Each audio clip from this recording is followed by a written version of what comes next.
Hello दोस्तों, आप सभी का स्वागत है आपके अपने YouTube channel Vidyapati coaching centre में।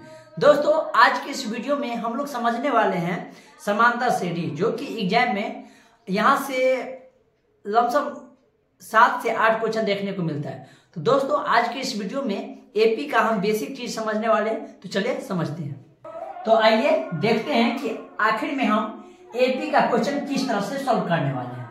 तो सबसे पहले एपी समझने से पहले इसका कुछ हमको जानकारी रहना चाहिए, जैसे 2, 4, 6, 8 ये एपी में है या नहीं है। तो इसके देखने का एक ही तरीका है। देखिए इसके बीच में, देखिए कितना का अंतर है। इसके बीच में अंतर अगर देखें तो 2 का अंतर है। कितना का अंतर? 2 का। इसमें भी 2 का, इसमें भी 2 का। तो ये एपी में होगा, ठीक है।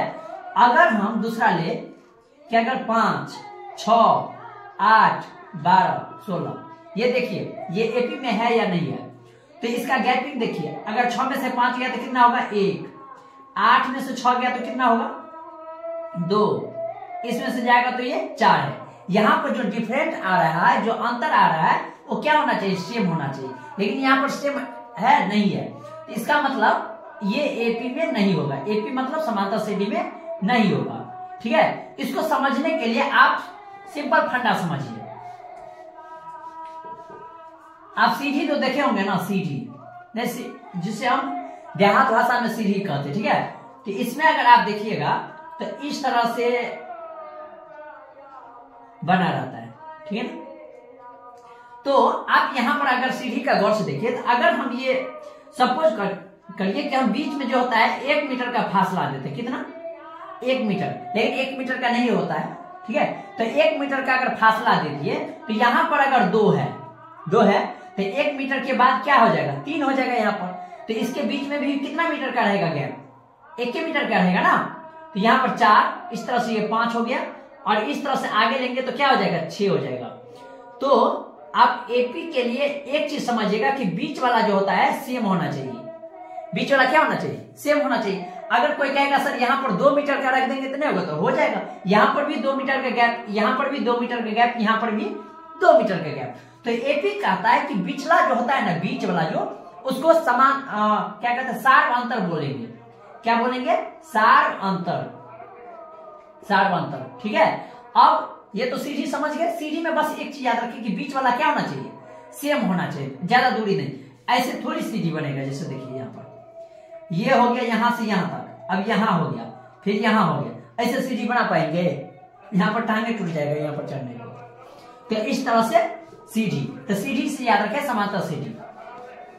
अब चलिए समझते हैं कि किस तरह से। आप देखिए, अगर एपी में दिया रहेगा जैसे 2, 4, 6, 8 ... कुछ भी दिया रहेगा, और यहां पर कह दिया कि 20वां पद ज्ञात करें। 20वां पद ज्ञात करें। तो 20वां पद कैसे ज्ञात करेंगे? तो देखिए, जो शुरू में रहेगा ना उसको कहिएगा ए कह सकते हैं, या A1 कह सकते हैं। क्या कह सकते हैं? A1। तो शुरू वाला को कहेंगे ए या A1। तो कितना हो गया? 2 हो गया। अब निकालना पड़ेगा डी। इसको हम प्रथम पद कहेंगे। क्या कहेंगे? प्रथम पद।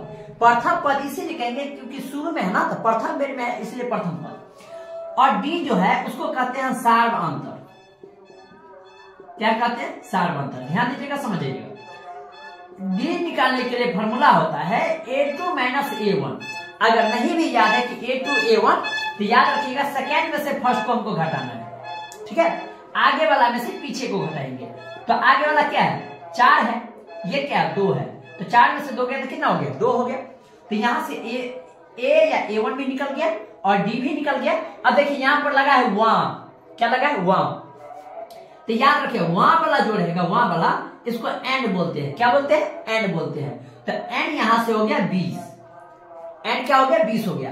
अब देखिए कहता है 20वां पद ज्ञात करने के लिए, इसका मतलब 20वां पद में कुछ ना कुछ होगा, तो उसको बोलेंगे an। क्या बोलेंगे? an। तो यहां से an निकालना है, तो ये हो गया व्हाट मानी क्या का सेंस होता है, समझ गया ना। तो A1 समझ गए, डी समझ गए, और एन भी समझ गए, और an क्या होगा? जो आएगा, जो आंसर ना, उसको कहेंगे an। अब चलिए फॉर्मूला की ओर बढ़ते हैं। अब देखिए दोस्तों, यहाँ पर समांतर श्रेणी का हम कुछ फॉर्मूला लिखे हैं। बस ये दोनों फॉर्मूला याद रखिएगा, काम हो जाएगा। अब फॉर्मूला नहीं भी समझिएगा तो गौर से पहले देख लीजिए। यहाँ पर an का फॉर्मूला होता है a plus n minus 1 into D, और ये Sn का दोनों फॉर्मूला हो गया। Sn का होता है n बटा 2 into 2a plus n minus 1 into D, और यहाँ से Sn बराबर होता है n बटा 2 इंटू a प्लस an। अब ये बताए ना आपको कि जो सबसे जो बाद में आता है ना, 20वां पद ज्ञात करे, 30वां पद जो आता है उसको कहते हैं an। खैर हम समझाएंगे क्वेश्चन बनाकर। तो Sn बराबर n बटा 2 a प्लस an, और an बराबर l भी लिख सकते हैं, ठीक ना। बहुत जगह जो दिया रहेगा उसको बुझाएंगे हम, ठीक है। तो इस तरह से ये दोनों हो गया योग वाला, और ये हो गया आपका जो 20वां पद ज्ञात करे। इस तरह से वहां वाला जो क्वेश्चन आता है ना उसमें काम आएगा। बस अभी देख लीजिए, अगर उतारना है तो उतार लेते चलिएगा। जो भी चीज बता रहे कॉपी पर नोट करते चलिएगा, जिससे आपको समझ में आएगा। वीडियो देखने से काम नहीं चलेगा, पहले बता देते हैं। चलिए क्वेश्चन की ओर बढ़ते हैं। तो आइए ये क्वेश्चन देखते हैं। इसमें क्वेश्चन कहता है कि 10, 20, 30, 40 का 20वां पद ज्ञात करे। तो दोस्तों इसको कैसे सॉल्व करेंगे, ध्यान दीजिएगा। यहां पर जो शुरू वाला जो रहेगा उसको कहेंगे ए। अभी बोले ना ए या ए या a1, तो ए दे देते हैं। तो ए बराबर हो गया यहां से 10, ए बराबर 10। उसके बाद डी निकालना पड़ेगा। डी के लिए क्या करना पड़ेगा, सेकेंड में से फर्स्ट को घटाना पड़ेगा, अर्थात a2 में से a1। अगर a1 a2 नहीं समझिएगा ना तो इस तरह समझिए। देखिए शुरू वाला a1, इसके बाद a2, a3, a4, a5, समझ में आ रहा है ना। अगर कोई 5वां नंबर पर है तो उसको a5 बोलेंगे। जैसे देखिए 2, 4, 6, 8, 10, 12। अगर कहेंगे 12 क्या आता है, देखिए a1, a2, a3, a4, a5, a6। अब कहेंगे a6 क्यों हुआ, तो 6 नंबर पर है इसलिए a6 हो गया, ठीक है ना। तो समझ गए होंगे। तो डी के लिए क्या करेंगे, हम a2 में से a1 को घटाएंगे, अर्थात सेकेंड में से फर्स्ट को घटाएंगे। तो सेकेंड वाला क्या है, 20 है। तो 20 में से जब शुरू वाला 10 जाएगा तो क्या हो जाएगा, 10 हो जाएगा। तो डी निकल गया। और यहां पर देखिए वहां लगा है, तो वहां वाला को एन बोलेंगे, वहां वाला को क्या बोलेंगे, एन, वहां वाला को एन बोलेंगे। दोस्तों अगर थोड़ा भी समझ में आ रहा होगा तो लाइक का बटन दबा दीजिए। पहले लाइक का बटन दबाइए, उसके बाद आगे देखिएगा, ठीक है। तो एन का मान क्या हो गया, 20 हो गया। एन का मान 20 हो गया। अब कहता है 20वां पद ज्ञात करें। इसका मतलब हमको ए एन निकालना पड़ेगा। क्या निकालना पड़ेगा, ए एन निकालना पड़ेगा। तो ए एन बराबर अभी फॉर्मूला क्या देखे, A plus N minus 1 into D. मेरे साथ बोलते चलिएगा, ठीक है। तो ए एन बराबर होता है A plus N minus 1 into D. तो अब बताइए ए का मान कितना निकला यहां से 10, एन का मान कितना है तो 20। तो 20 में से ए घटाएंगे, और डी का मान देखिए, डी का मान कितना निकला 10, ठीक है। तो ये हो गया 10, 20 में से एक जाएगा तो 19, तो 19 को 10 से गुना करेंगे तो ये हो गया 10, 19 को 10 से गुना करेंगे तो 190, और 190 और 10 हो गया 200। तो इस तरह से आपका 20वां पद निकल गया। उम्मीद है कि समझ गए होंगे। चलिए एक और क्वेश्चन समझते हैं, नहीं समझते। ये क्वेश्चन कहता है कि 5, 12, 19, 26, 33 का 25वां पद ज्ञात करें। तो इसको कैसे बनाएंगे, तो शुरू वाला को ए कहेंगे। तो शुरू वाला को क्या कहेंगे, ए। तो जो है शुरू में उसको बोल देंगे ए। तो ए बराबर हो गया 5। अब डी निकालेंगे, तो डी का फॉर्मूला होता है a2 माइनस a1, मतलब सेकेंड में से फर्स्ट को घटाइए। तो 12 में से 5 जाएगा तो ये हो गया 7, ठीक है। और यहां पर कहता है 25वां पद। 25वां पद मतलब होता है n बराबर 25, n बराबर 25 हो गया। अब कहता है 25वां पद ज्ञात करें। इसका मतलब ए एन कहता है निकालने के लिए, ए एन बराबर व्हाट। तो ए एन बराबर व्हाट जो होगा, तो ए एन का फॉर्मूला होता है A plus N minus 1 into D, ठीक है। तो ये तो हो गया फॉर्मूला। अब यहां से देखिए ए का मान कितना है 5, ठीक है, और एन का मान कितना निकला है 25। तो 25 में से एक घटाइए, डी का मान कितना निकला है 7, ठीक है। तो 5 प्लस ये हो गया 24 गुने 7। तो 24 को जब 7 से गुना करेंगे तो 7 चौका 28 का 8 हाथ में 2, 7 गुना 14, 2 16, 168, 168 5 173 हो जाएगा। तो इस तरह से आपका एपी 5, 12, 19, 26, 33 का 25वां पद 173 हो गया आंसर। उम्मीद है कि आप समझ गए होंगे। अब चलिए एक योग वाला क्वेश्चन समझते हैं। तो दोस्तों यहां पर क्वेश्चन कहता है कि 8, 16, 24, 32 का 20 पदों का योग ज्ञात करिए। तो यहां पर हम योग निकालेंगे। तो समझ में करते हैं, आंसर देते हैं पहले। तो ए का मान हो गया यहां से 8, डी के लिए क्या करेंगे, सेकेंड में से फर्स्ट को घटाएंगे तो 16 में से किसको घटाएंगे, 8 को घटाएंगे, तो 16 में से 8 को घटाएंगे तो क्या हो जाएगा, यहाँ से 8 हो जाएगा। और यहाँ पर कहता है 20 पदों, मतलब n मतलब 20 हो गया, ठीक है। और यहाँ पर कहता है योग निकालने के लिए, तो योग का फॉर्मूला आता है SN बराबर होता है n/2 into 2a plus n-1 into d, ठीक है। तो यहां से देखिए, तो n का मान कितना हो गया, 20/2। ये फॉर्मूला याद रखिएगा दोस्तों, ऑब्जेक्टिव में देगा आप लोग को, ठीक है। इसको घेर देते हैं अच्छा से, ठीक है। तो n का मान 20 हो गया बटा में 2, ठीक है 2, और a का मान कितना है, a का मान 8 है, प्लस n कितना है, n 20 है, -1, d का मान कितना है, देखिए d का मान 8, ठीक है। यहां पर गुना के चिन्ह दे देते हैं, अच्छा रहेगा।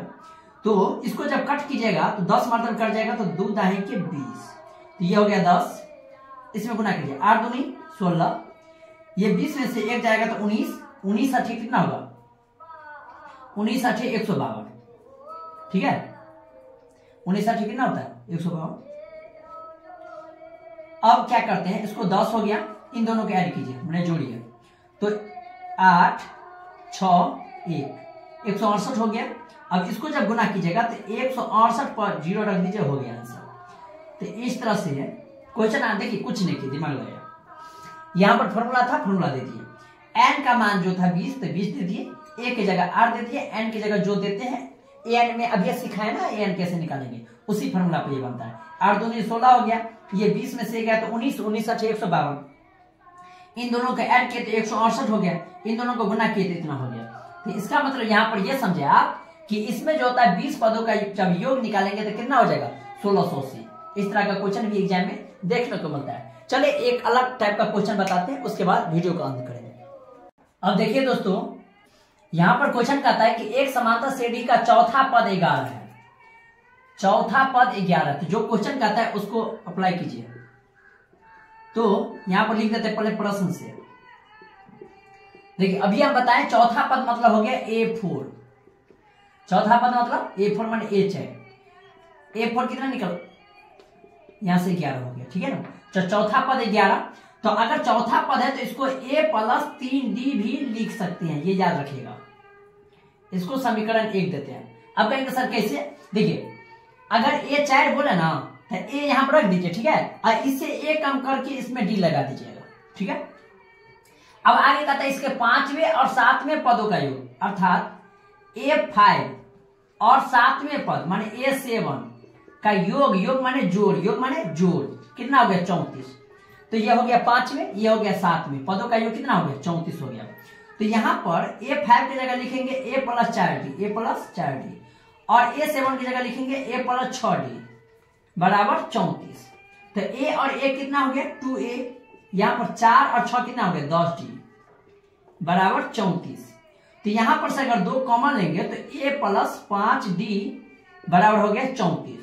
ये 2 से जब काटिएगा तो 17 मरतब ये कट जाएगा, तो यहां से बचा a प्लस 5d बराबर 17। इसको मान लेते हैं समीकरण 2।